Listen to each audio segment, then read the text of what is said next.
ఎవరైతే ఎవరైతే ప్రభువా నా పరిస్థితి బాగాలేదయ్యా, ఇబ్బందుల్లో ఉన్నానయ్యా, సమస్యల్లో ఉన్నానయ్యా, నన్ను దీవించడం నాయన, ఎవరైతే కన్నీటితో ఆయన సన్నిధికి వచ్చిన వారు ఉన్నారో జాగ్రత్త, ఆయన నిన్ను ఒట్టి చేతులతో పంపించు. నీ దాహము తీర్చే దేవుడు ఆయన, నీ ఆకలి తీర్చే దేవుడు ఆయన.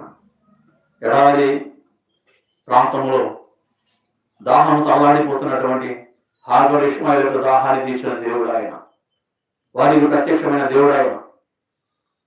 కాబట్టి ప్రజల మాట తప్పని దేవుడు మన దేవుడు, మన జీవితాల్లో తప్పనిసరిగా అద్భుతం చేసేవాడు దేవుడు మన దేవుడు. కాబట్టి నీ జీవితంలో కూడా ఆయన అద్భుతం చేయగలడు, నీకు సహాయం చేయగలడు.